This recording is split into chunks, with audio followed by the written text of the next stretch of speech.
अस्सलामुअलैकुम, मैं हूं गुलाम मुर्तजा। मैं रुखसार हसन। मैं हूं गुलजार अहमद। आप देख रहे हैं GM authentic reaction YouTube channel. आप सभी दोस्तों का मेरे इस चैनल पर स्वागत है। अगर आप देखना चाहते हैं ऑथेंटिक रिएक्शन वीडियोस तो मेरे इस चैनल को सब्सक्राइब कर लें। उम्मीद करता हूं कि तमाम दोस्त खैर वफीस होंगे। दुआ है कि आप हमेशा खुश रहें, यूं हंसते मुस्कुराते रहें। आज हम जिस वीडियो पे रिएक्शन दे रहे हैं उसका टाइटल है Indian Railways gift to Nepal luxurious Kumar. तो ये है आज की हमारी वीडियो का टाइटल। तो यही सबसे पहले वीडियो देखते हैं, फिर देते हैं अपना ऑथेंटिक रिएक्शन।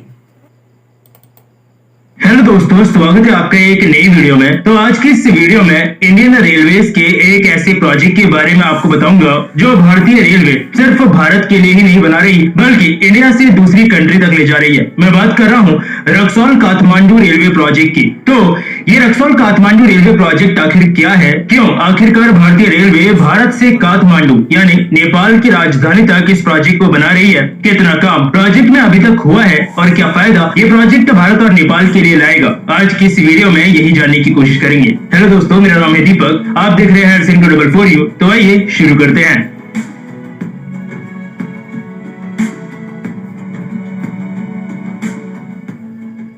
तो शुरुआत करेंगे प्रोजेक्ट के बिल्कुल स्टार्टिंग से, क्योंकि मैंने कभी भी इस प्रोजेक्ट के बारे में आपको नहीं बताया है। तो इंडिया और नेपाल के रिश्ते एक्चुअली बहुत ही पुराने हैं, या ऐसा कहूं कि हम दोनों कंट्रीज के लोग एक ही हैं, क्योंकि आज भी आप इंडिया से नेपाल या नेपाल से इंडिया काफी आसानी से आ जा सकते हैं। और इसी के लिए ये रक्सौल काठमांडू रेलवे लाइन जैसे प्रोजेक्ट को बनाया जा रहा है ताकि कनेक्टिविटी भी दोनों ही कंट्रीज के बीच में बेहतर बनाई जा सके। यह प्रोजेक्ट इंडिया के बिहार में मौजूद रक्सौल से नेपाल की राजधानी यानी काठमांडू तक बनाने का सोचा गया है, और इसके साथ ही उत्तर प्रदेश और इवन वेस्ट बंगाल से भी नेपाल तक जाने के लिए प्रोजेक्ट्स को सोचा गया है, जो कि धीरे धीरे फ्यूचर में कंप्लीट किए जाएंगे। मई 2018 में प्रधानमंत्री मोदी और नेपाल के प्रधानमंत्री के बीच में मुलाकात हुई थी, और तब इस रक्सौल काठमांडू के प्रोजेक्ट पर सहमति बनी थी, और उसके कुछ समय बाद ही इसके MOU यानी मेमोरेंडम ऑफ अंडरस्टैंडिंग पे भी साइन कर दिए गए थे, और कोंकण रेलवे को इस प्रोजेक्ट को पूरी तरह से एग्जीक्यूट करने की जिम्मेदारी दी गई है। और इसको कोंकण रेलवे को देने का एक यही कारण होगा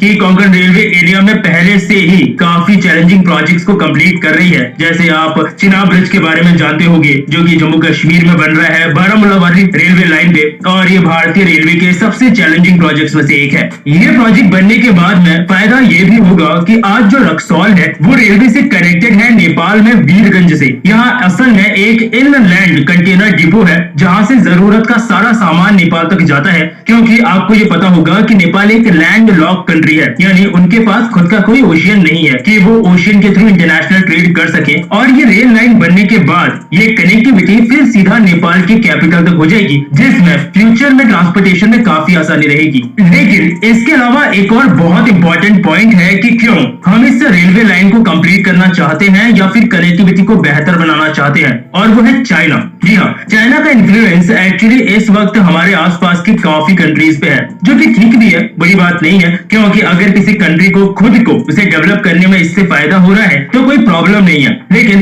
प्रॉब्लम ये आ रही है कि चीन का इन्फ्लुएंस कंट्री को ग्रोथ और प्रोग्रेस के सपने दिखाकर उन्हें डुबो देता है। एग्जांपल पाकिस्तान, सीपैक प्रोजेक्ट अभी भी कंप्लीट नहीं हुआ है, इवन अभी तक भी जितना उसने पाकिस्तान को फायदा देना था वो नहीं दे रहा है। ग्वादर पोर्ट लगभग चाइना के पास ही है, और ऐसे ही चाइना ने श्रीलंका का हम्बनटोटा इंटरनेशनल पोर्ट ले लिया है अगले 99 सालों के लिए लीज पे, और चाइना अभी कोशिश कर रहा है यही इन्फ्लुएंस नेपाल पे क्रिएट करने का, जो कि इंडिया अफोर्ड नहीं कर सकता। इसलिए नहीं क्योंकि हम लोग उनके इंटरनल पॉलिटिक्स या उनके इंटरनल मैटर्स में दखल देना चाहते हैं, बल्कि उसमें नेपाल फ्री है अपने डिसीजंस लेने के लिए। लेकिन इंडिया इसको इसलिए अफोर्ड नहीं कर सकता क्योंकि नेपाल बिल्कुल हमारे बगल में है, और नेपाल में बढ़ता हुआ चाइना का इन्फ्लुएंस इंडिया के लिए भी खतरा है, क्योंकि चाइना भी नेपाल में रेलवे कनेक्टिविटी को बढ़ाने की प्लानिंग कर रहा है। ऑल्दो वो चाइना के लिए थोड़ा सा मुश्किल जरूर रहने वाला है, क्योंकि चीन की तरफ वाला नेपाल का हिस्सा काफी पहाड़ी इलाका है, यानी उनको हमसे ज्यादा प्रॉब्लम होगा रेलवे कनेक्टिविटी को पूरा करने में। और ऑलरेडी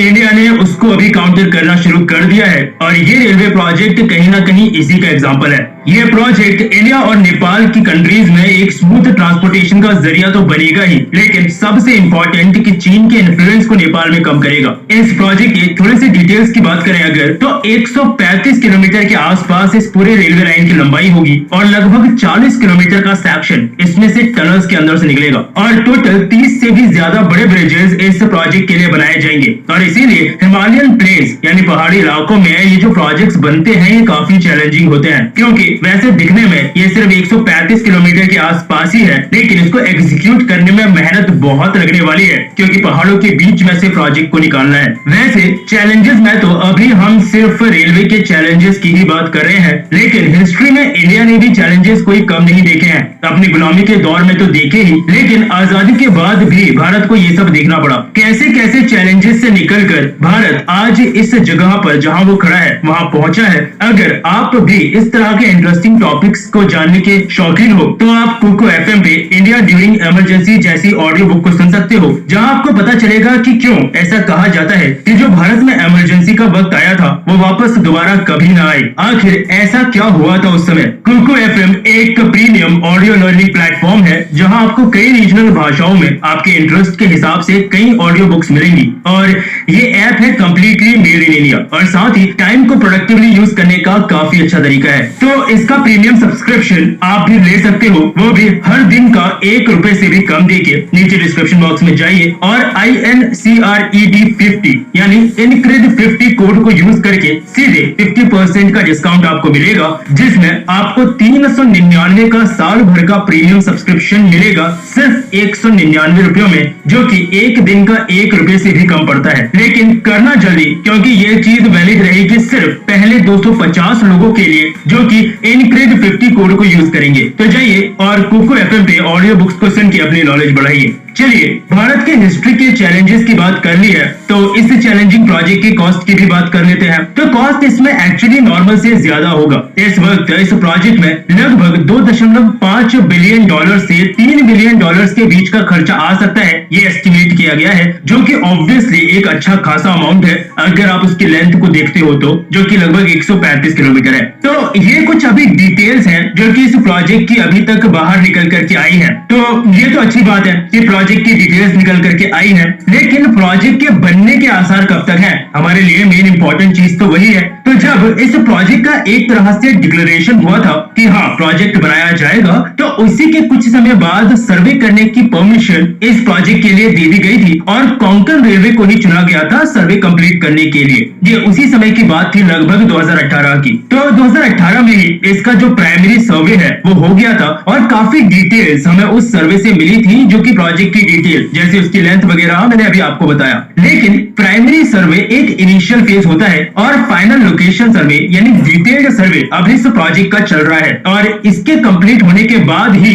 प्रॉपर जो इन्फॉर्मेशन है वो बाहर आएगी, जैसे कितने स्टेशन हो सकते हैं कॉरिडोर में, कौन सा गेज हम लोग यूज करेंगे, काफी सारी इन्फॉर्मेशन, या कहूं तो लगभग सारी इन्फॉर्मेशन उसी समय बाहर आ जाएगी। और इसके बाद फिर काम शुरू होगा डिटेल्ड प्रोजेक्ट रिपोर्ट यानी DPR पे। लेकिन डिटेल्ड सर्वे को करने में टाइम जरूर लगेगा, लगभग 1.5 साल का, यानी 18 महीने के आसपास आप मान के चलो। जिसके बाद फिर DPR में कोई बहुत ज्यादा टाइम नहीं जाएगा और उसके बाद शुरू होगा लैंड एक्विजिशन। अब इस पे हमें कैसे चैलेंजेस मिल सकते हैं उसका कोई प्रॉपरली आइडिया नहीं है, क्योंकि जमीन अधिग्रहण यानी लैंड एक्विजिशन अगर स्मूथली हो गया तो प्रोजेक्ट में कंस्ट्रक्शन जल्द ही शुरू हो जाएगा, लेकिन लैंड एक्विजिशन अगर प्रॉब्लम क्रिएट करता है तो प्रोजेक्ट डिले हो सकता है। खैर, अगर लैंड एक्विजिशन ने प्रॉब्लम नहीं भी क्रिएट किया तब भी प्रोजेक्ट को कंप्लीट होते होते अगले 4-5 साल लग ही जाने हैं, क्योंकि प्रोजेक्ट बड़ा तो नहीं है लेकिन चैलेंजिंग जरूर है, इसलिए इतना टाइम तो आप मान के ही चलो। और गवर्नमेंट को एक्चुअली ये चीज ध्यान रखनी पड़ेगी कि जितनी जल्दी हो सके प्रोजेक्ट को कंप्लीट करना है, क्योंकि अगर इस प्रोजेक्ट में हम लेट हुए तो ऐसा हो सकता है कि चाइना अपनी कनेक्टिविटी वहां तक पहुंचा दे, क्योंकि 2019 में चाइना के शी जिनपिंग भी इसी चीज से रिलेटेड नेपाल के प्राइम मिनिस्टर से मिले थे और चीन पूरी कोशिश करेगा अपनी कनेक्टिविटी को वहां तक जल्द से जल्द पहुंचाने की। और इंडिया ये चीज अफोर्ड नहीं कर सकता कि चाइना बिल्कुल हमारे बगल में आके खड़ा हो जाए। तो अभी जो भी प्रोजेक्ट से रिलेटेड अपडेट्स आएंगी कोशिश करूंगा कि आपको आगे भी मैं वीडियो बना के या कम्युनिटी पोस्ट के थ्रू अपडेट देता रहूं। और इसके अलावा और भी लाइंस है इंडियन रेलवेज की इंडिया से नेपाल के लिए, जिनका मैंने ऊपर जिक्र किया था, जो कि वेस्ट बंगाल और उत्तर प्रदेश से है। आगे कोशिश करूंगा उन पे भी वीडियो बना के आपको उनके बारे में भी अपडेट कर सकूं। तो बस अभी के लिए इस वीडियो में इतना ही। आपकी अगर कोई राय हो इस प्रोजेक्ट से रिलेटेड तो मुझे नीचे कमेंट सेक्शन में जरूर बताइए। बताइएगा। वीडियो पसंद आई हो तो लाइक और शेयर जरूर करना। फिर मिलूंगा आपसे एक और नए इंटरेस्टिंग टॉपिक की एक नई वीडियो के साथ। तब तक के लिए अलविदा।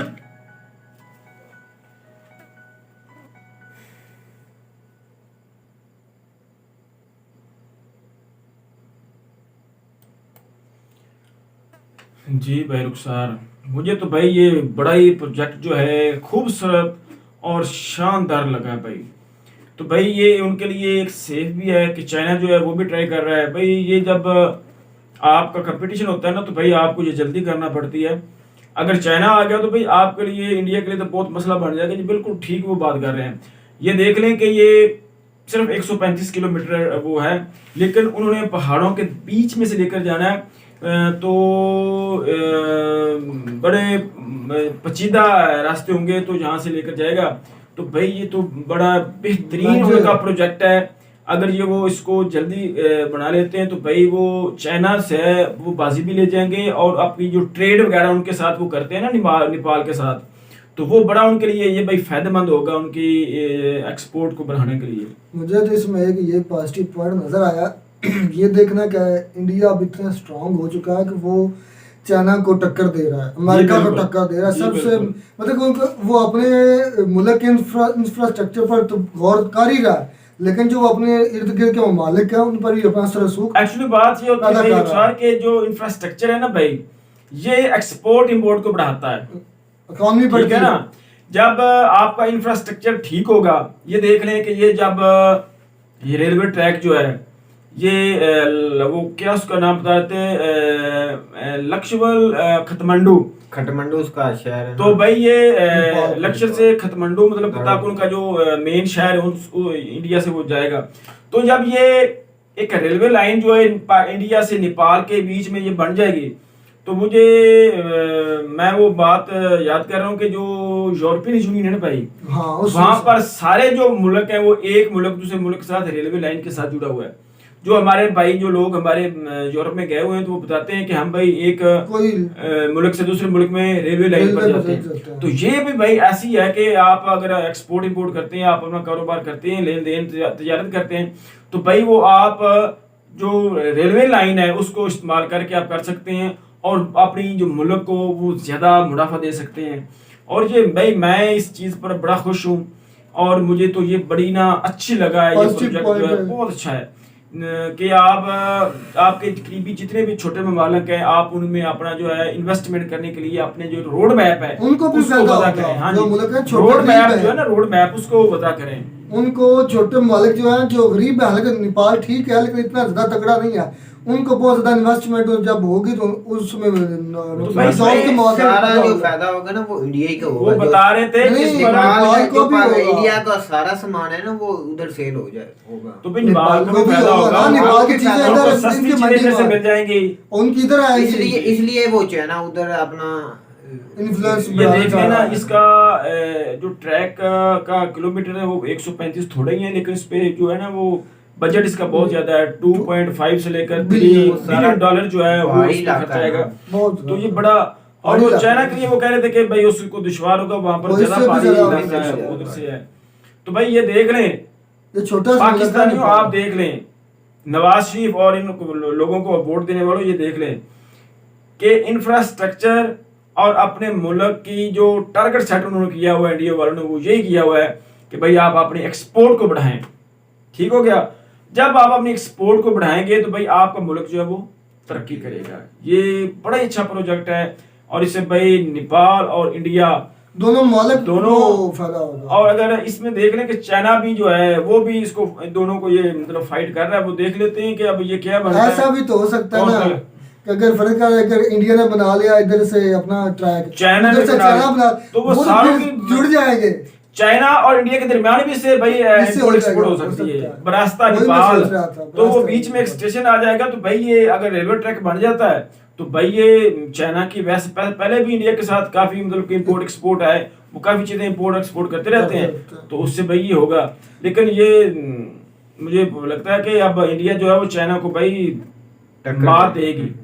मात इसलिए देगी कि वो अपनी मेड इन इंडिया जो चीजें हैं वो बनाना शुरू कर दी हैं। अपने मुल्क की चीजों को प्रेफर कर रहे हैं, अपनी इकोनॉमी पर ध्यान दे रहे हैं। और सबसे बड़ी चीज जो अपने लोगों को एजुकेट कर रहे हैं, उनको शोर पैदा कर रहे हैं उनके अंदर का हकीकत ये है, अगर इस राह पर चले गए तो हमारा मुल्क तरक्की करेगा। ये चीजें सबसे मेन होती हैं। जब शऊर पैदा हो जाता है तब ये इंफ्रास्ट्रक्चर या तरक्की के फिर मौके पैदा होते रहते हैं। जी बिल्कुल, आवाम में शऊर पैदा होना शऊर पैदा चाहिए होना चाहिए। और वो ऐसी गवर्नमेंट्स को सिलेक्ट करें, ऐसे अपने लीडर्स को सिलेक्ट करें और सिलेक्ट करके गवर्नमेंट में ले आए जो ईमानदार और इन चीजों को जानते हो और बासलाहियत लोग हों, वो आए।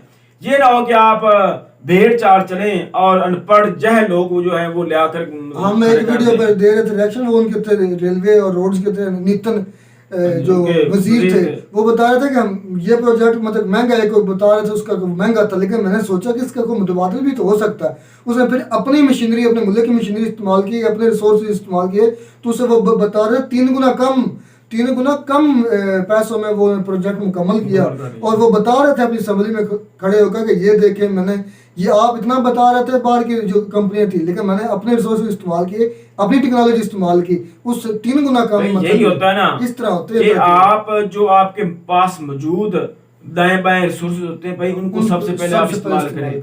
जब उनसे बात आगे निकले तो फिर भाई आप बाहर से जो सोर्सेज हैं वो इस्तेमाल करें। सबसे पहले भाई आप अपने घर के रिसोर्सेज जो है वो इस्तेमाल करने चाहिए और अपने घर की चीज़ों को भाई इंप्रूव करना चाहिए, अपने मुल्क को इंप्रूव करना चाहिए, अपने मुल्क की जो चीज़ें होती हैं उनको यूज़ करना चाहिए।